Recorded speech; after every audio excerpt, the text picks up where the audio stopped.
Assalamualaikum warahmatullahi wabarakatuh. In this occasion, I would like to explain about Communist Manifesto of Marxist Criticism by Karl Marx.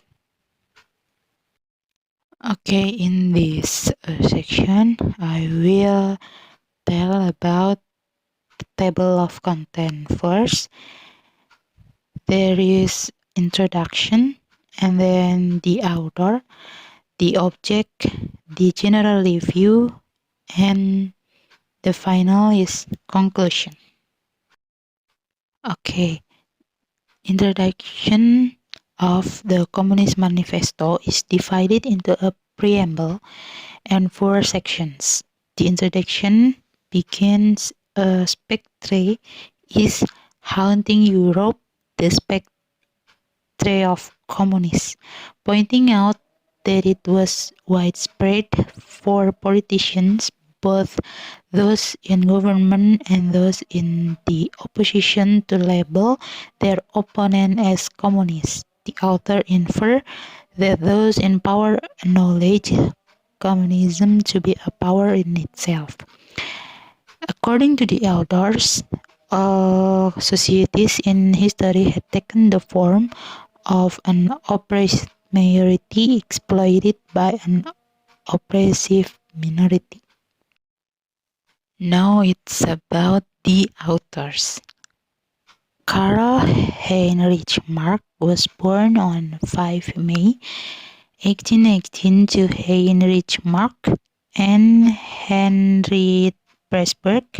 He was born at Berganges in Trier, and an ancient city, then part of the Kingdom of Prussia's province of the Lower Rhines. His best-known titles are the 1848 pamphlet, The Communist Manifesto, and the 4-volume Das Kapital.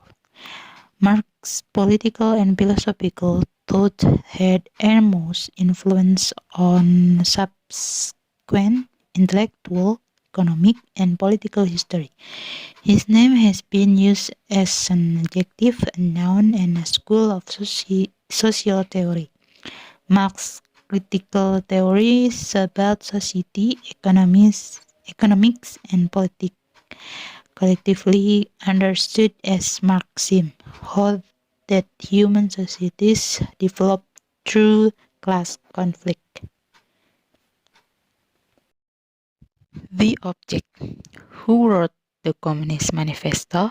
The Communist Manifesto was a pamphlet written in 1848 by Karl Marx and Frederick Engels. The goal of the pamphlet was to clarify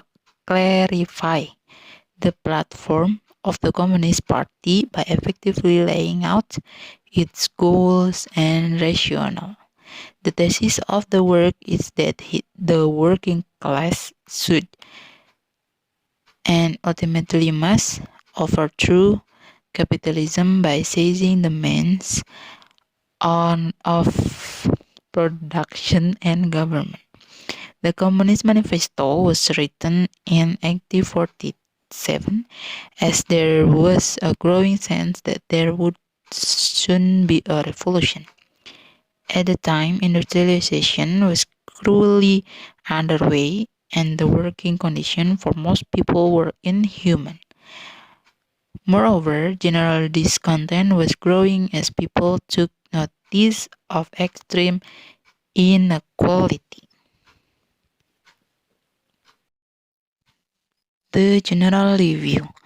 The first chapter established the basic problem communism is meant to address, more specifically explaining how society is increasingly organized around two classes, the bourgeoisie and the proletariat.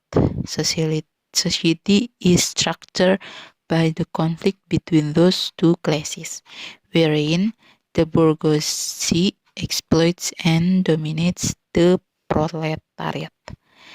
In chapter 2, Marx advocate for the dictatorship of the proletariat, which is supposed to be a temporary arrangement in which working sees the means of production and the government. The third chapter focuses on discussing communism from other closely related ideologies, or at least Marx variant. And the final chapter focuses on how communism relates to politics. This chapter includes an overview of the conditions of several countries and regions and an appraisal of the functioning organization of workers.